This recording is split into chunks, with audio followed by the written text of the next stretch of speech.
Warahmatullahi wabarakatuh. Kurang semangat, lebih semangat lagi. Assalamualaikum warahmatullahi wabarakatuh. Alhamdulillah, alhamdulillahilladzi arsala rasulahu rahmatan lil alamin. Asyhadu an la ilaha illallah wahdahu la syarikalah wa ashhadu anna sayyidana wa nabiyyana Muhammadan abduhu wa rasuluh la nabiyya ba'dah. Allahumma salli wa Muhammad salatan taghfiru bihal dhunub wa tuslihu bihal qulub wa tantaliqu bihal usub wa talinu bihal suhub wa ala kepada Allah. Dengan kita hadir di sini, kita bersolawat kepada Nabi Muhammad. Allah Subhanahu wa taala angkat kesusahan kita. Allah berikan pemimpin yang baik, yang benar, yang adil. Amin ya rabbal alamin. Ahibal kiram, Allah Subhanahu wa taala mengingatkan kepada kita di dalam Al-Qur'anul Karim, tidak ada yang kita jadikan patut contoh kecuali Nabi Muhammad sallallahu alaihi wasallam. Allah katakan, laqad kana lakum fi rasulillahi uswatun hasanah. Sungguh telah ada di dalam diri Rasulullah sallallahu alaihi wasallam suri tauladan yang baik. Nabi Muhammad kita jadikan suri tauladan dari berbagai macam aspek-aspek kehidupan. Tidak lain dan tidak bukan, ini perintah Allah Subhanahu wa taala. Maka dari itu, bagaimana kita bisa mengenal Nabi Muhammad kalau kita nggak mengenal pewaris-pewaris Nabi Muhammad sallallahu alaihi wasallam? Siapa pewaris Nabi Muhammad sallallahu alaihi wasallam? Tidak lain dan tidak bukan, yaitu mereka para alim ulama. Siapa yang ditinggalkan oleh Nabi Muhammad? Tidak lain dan tidak bukan, yaitu ahlul bait Nabi Muhammad sallallahu alaihi wasallam. Yang dimana Nabi katakan, aku tinggalkan kepada kalian ini dua perkara yang sangat besar, yang sangat berat, yang ini tidak akan terpisah sampai hari kiamat, sehingga nanti bertemu aku di telaga Kausar. Apa dua perkara tersebut? Yaitu Al-Qur'anul Karim dan yaitu ahlul bait min dzurriyyatin Nabi Muhammad sallallahu alaihi wasallam, keluarga Nabi Muhammad sallallahu alaihi wasallam. Dan ini perintah Allah Subhanahu wa taala, qul la as'alukum alaihi ajran illa al-mawaddah fil qurba. Apa kata Allah? Katakanlah ya Muhammad kepada engkau punya umat, sesungguhnya aku tidak meminta upah balasan terhadap yaitu jasaku. Saya mau tanya, jasa Nabi Muhammad besar atau tidak? Besar atau tidak? Nabi nggak minta upah kepada kita, Nabi nggak minta balasan, kecuali kata Allah, yaitu cinta kepada keluarga Nabi Muhammad sallallahu alaihi wasallam. Lalu siapa lagi? Mereka para alim ulama, yaitu para alim ulama yang dimana ulama adalah pewaris Nabi Muhammad sallallahu alaihi wasallam. Maka dari itu alhamdulillah pada malam hari ini kita yaitu mengokohkan, kita siap di bawah komando Habib Rizik Syihab. Betul atau tidak? Habib Rizik Syihab tidak hanya sebagai zuriyah Nabi, tapi beliau juga sebagai orang yang mempunyai ilmu yang luar biasa.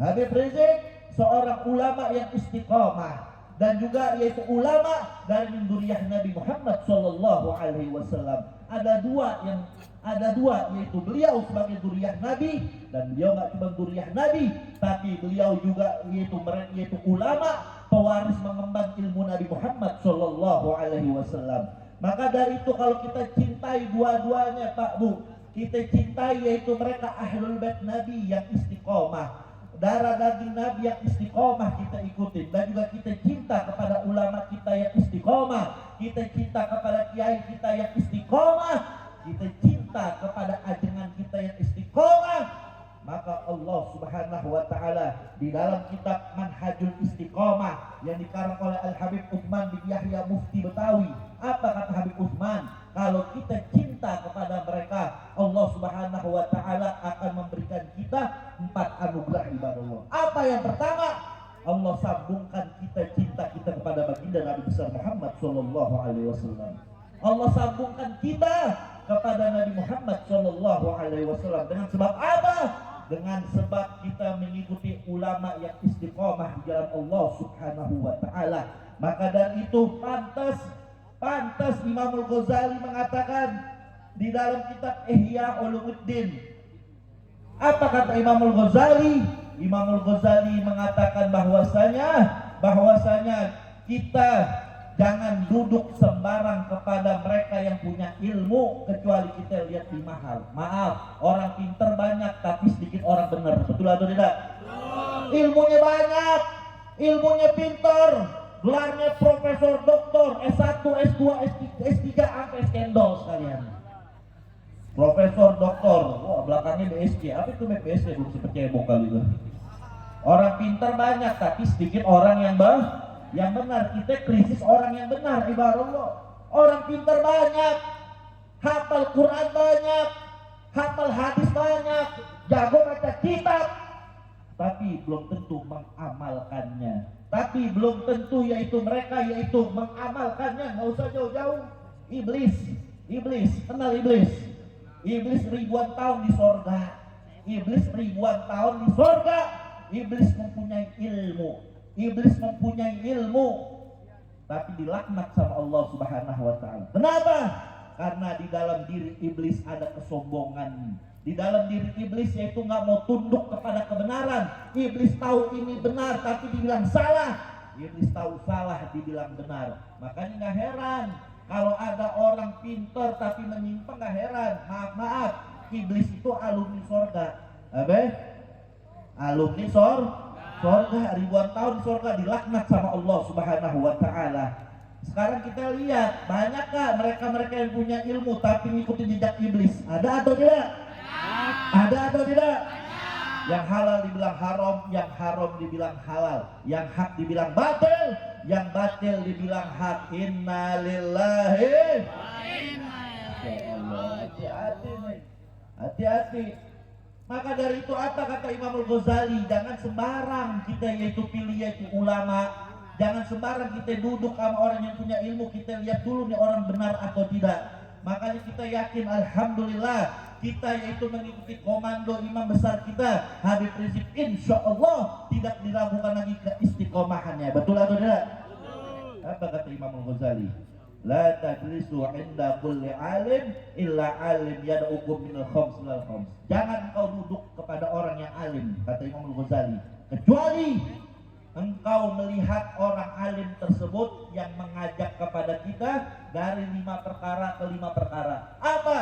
Yang pertama, orang alim tersebut yad'ukum ilal yakin, mengajak kepada kita untuk kita yakin kepada Allah Subhanahu Wa Taala. Dengan kita duduk kepada mereka orang-orang yang berilmu, menambahkan rasa takut kita kepada Allah Subhanahu Wa Taala, menambahkan kita rasa takut kita kepada Allah, yang dimana ibarat Allah yang nggak ada kita takutin kecuali Allah Subhanahu Wa Taala. Ini ulama yang istiqomah, ulama yang nggak takut dicaci maki, ulama yang nggak takut difitnah, ulama yang tidak takut diintimidasi, ulama yang tidak takut miskin, tapi ulama tersebut hanya takut kepada Allah Subhanahu Wa Taala. Itu ada di dalam kita punya guru Al-Habib Rizik bin Syahab. Bagaimana kita lihat beliau berbagai macam tantangan cobaan dilalui, betul atau tidak?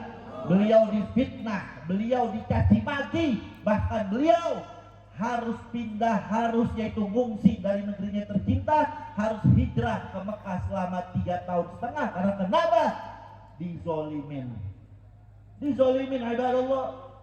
Beliau difitnah, beliau dicaci maki, dicari-cari permasalahannya. Nggak sampai di situ, 3 tahun setengah begitu beliau pulang, cobaan nggak sampai di situ ibadallah. Cobaan nggak sampai di situ, beliau ketika pulang dicari-cari kesalahan, dimasukkan penjara. Insya Allah, dengan alasannya menyebarkan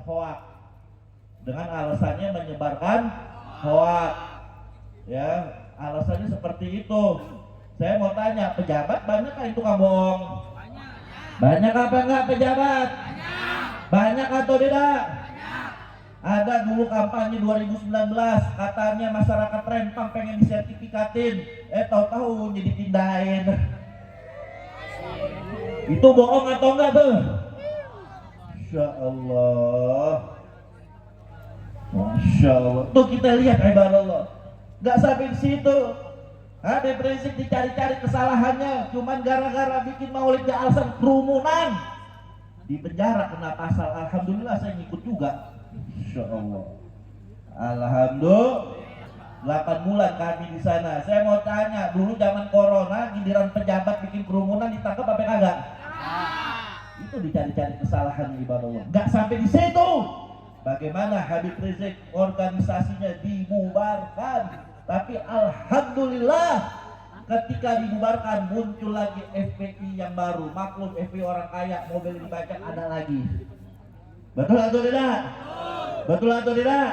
Karena kenapa? Tujuan kita bukan untuk mencari dunia, tujuan kita hanya mencari ridho Allah Subhanahu Ta'ala. Puyeng-puyeng lalu ini FPI dibubarin makin banyak nih. Insya Allah. Gak sampai di situ. Bagaimana pengawal beliau 6 laskar kita yang akhirnya menjadi syahid? Itu cobaan yang besar, betul atau tidak? Itu cobaan yang besar. Apa kata Habib Rizik di dalam penjara Bareskrim? Saya itu mendengar, saya di dalam sana. Habib Rizik mengatakan, saya tidak pusing FPI dibubarkan. Tapi saya nggak pusing FPI dibubarkan, saya nggak pusing di penjara. Tapi yang saya pikirkan, umat jangan berjuang untuk menegakkan amar ma'ruf nahi munkar ibadah. Takbir. Ini ulama yang istiqomah, kata Imam Ghazali, yang mengajak kita hanya takut kepada Allah Subhanahu wa Ta'ala. Yang kedua, kata Imam Ghazali, cari ulama yang bagaimana, yang mengajak kita yada'ukum ilal ikhlas, mengajak kita kepada keikhlasan. Apa itu ikhlas? Dalam keadaan apapun tetap istiqomah dari Allah Subhanahu wa Ta'ala. Banyak orang difitnah kuat, dicaci maki kuat, diintimidasi kuat, tapi giliran dapat rayuan dunia, dapat harta, ditawarin jabatan, jadi menteri, jadi wakil, jadi komisaris, maju tak gentar membela yang bayar. Betul atau tidak? Insya Allah. Atau sebaliknya, mendapatkan rayuan dunia dia kuat, dia nggak tergiur sama dunia, tapi ketika mendapatkan tantangan dakwah, dia tidak berani mengambil resiko ibadah. Orang yang istiqomah, orang ketika dalam keadaan apapun tetap yaitu menyuarakan kebenaran. Jangankan kita, Rasulullah Shallallahu Alaihi Wasallam menghadapi itu semua ibadah. Nabi Muhammad difitnah, dicaci maki, diintimidasi, bahkan ingin dibunuh. Tapi semakin kuat dakwah Nabi Muhammad Shallallahu Alaihi Wasallam. Sahabat Nabi bagaimana memperjuangkan Islam. Bilal bin Rabah, bagaimana Bilal bin Rabah dijemur di bawah terik matahari. Insya Allah, ini mataharinya bukan matahari Tasik, ini matahari Saudi, di panasnya. Kita aja sekarang panasan, betul apa enggak? Bilal bin Rabah dijemur, disiksa, dicambuk, ditindikan batu yang besar untuk keluar dari ajaran Nabi Muhammad SAW. Tapi semakin Bilal terkena siksaan, semakin kuat Bilal la ilaha illallah Muhammadur Rasulullah. Gak sampai di situ. Bagaimana sahabat Nabi yang bernama Amr bin Yasir?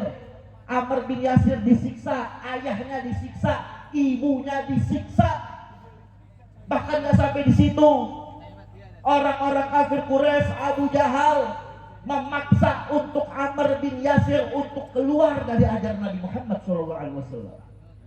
Kalau tidak, ibunya yang bernama Sumayyah akan dibunuh.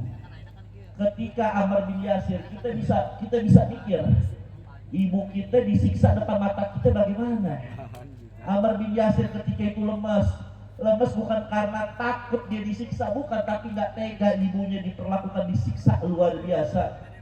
Ketika sang ibu melihat anaknya yang menangis, lalu sang ibu tersebut yang bernama Sumayyah, apa kata Sumayyah? Ya waladi ya Amr, wahai anakku Amr, demi Allah ibu tidak ridho engkau khianati Nabi Muhammad SAW. Wahai anakku, Jangankan 1 nyawa, andai kata Allah berikan aku 1000 nyawa, aku infakkan nyawaku kepada Nabi Muhammad Sallallahu Alaihi Wasallam. Kita nggak ada apa-apa ini dibanding sahabat Nabi, betul atau tidak? Nggak ada apa-apanya. Maka dari itu kita malu sebagai umat Nabi Muhammad menukarkan akidah kita, menukarkan akidah kita cuman hanya urusan dunia. Kita tahu ini pemimpin yang zalim tapi masih kita pilih. Kita tahu yaitu orang benar tapi cuman gara-gara iman fi aflotihim. Betul apa enggak? Betul apa enggak? Ya betul-betul aja, lu kena serangan tajam 50.000 diambil juga lah. Insya Allah. Sahabat Nabi seperti itu, ibadallah. Nah sampai di situ, bagaimana Rasulullah Sallallahu Alaihi Wasallam ini seorang pemimpin yang luar biasa. Nabi Muhammad ditawarkan harta, ditawarkan wanita, ditawarkan jabatan untuk stop dakwah Islam, tapi Nabi tolak. Apa kata Nabi Muhammad? Jangankan harta, tahta, wanita, lawalau samsa alal yamini wal qamara alal yasiri ala an atrahadul amr wallahi ma fa'altu. Masya Allah. Apa kata Nabi Muhammad? Andai kata mereka berikan matahari di tangan kananku, andai kata mereka letakkan matahari di tangan kananku, dan mereka letakkan bulan di tangan kiriku, untuk aku tinggalkan dakwah, demi Allah tidak pernah aku lakukan sampai Allah memenangkan aku atau aku terbunuh di jalan Allah Subhanahu wa taala. Shallu ala Muhammad. Itu seorang pemimpin yang luar biasa. Nabi cinta sama kita, makanya kita malu. Kita malu karena kenapa? Suka duka Nabi Muhammad Sallallahu Alaihi Wasallam. Sakitnya kita sakit Nabi Muhammad, betul atau tidak? Malu kita, ibadallah. Jangan kita arogan, mentang-mentang kita punya kekuasaan terus kita arogan. Jangan mentang-mentang kita punya segalanya, yaitu kita berani yaitu menzolimi umat Nabi Muhammad SAW. Hati-hati, menzolimi umat Nabi Muhammad berarti menyakiti Nabi Muhammad SAW. Jangan harap kita masuk surga kalau kita nggak dapat syafaat Nabi, betul atau enggak? Nggak seberapa amal ibadah kita. Kita ini masuk surga lantaran rahmat Allah dan syafaat baginda Nabi besar Muhammad Sallallahu Alaihi Wasallam. Jangan bangga kita sholat kita, jangan bangga dengan puasa kita, jangan bangga dengan zikir kita. Kita yaitu bisa masuk surga rahmat Allah dan bisa mendapatkan rahmat Allah karena syafaat baginda Nabi besar Muhammad, yang dimana Nabi bersabda dalam satu hadisnya, apa kata Nabi Muhammad? Sesungguhnya setiap para nabi mempunyai doa pamungkas, dan setiap para nabi doa pamungkasnya sudah dikeluarkan, kecuali doa pamungkas aku simpan di hari kiamat untuk menolak umatku. Subhanallah. Cinta nggak kita kepada Rasul? Insya Allah. Nggak sampai di situ. Ketika Nabi Muhammad diperintahkan masuk surga terlebih dahulu, surga Allah haramkan kecuali Nabi Muhammad yang masuk lebih dahulu. Ketika Nabi Muhammad masuk terlebih dahulu, ketika itu Nabi kayak kurang senang. Nabi terasa diam. Nabi terasa kurang senang. Bukan kurang senang dengan kenikmatan surga, ada beban pikiran Nabi Muhammad. Lalu Allah mengatakan, ya Muhammad, ya Habibi, wahai kekasihku, apakah surga kurang nikmat sehingga engkau seakan-akan mempunyai pikiran beban? Apa kata Nabi Muhammad? Ya Allah, kalau engkau izinkan, aku minta sesuatu kepadamu. Apa? Aku ingin keluar dulu dari surga, pengen melihat umatku di padang mahsyar. Insya Allah. Nabi udah di surga, keluar dulu ngeliatin kita. Pejabat sekarang beda, udah masuk lupa, betul nggak? Betul nggak? Ente tahu lomba manjat pinang nggak? Waktu 17 Agustus, gimana manjat pinang? Nah, lomba manjat pinang itu nggak apa-apa, kita diinjak paling kesian yang di bawah diinjak, betul nggak? Yang paling bawah diinjak.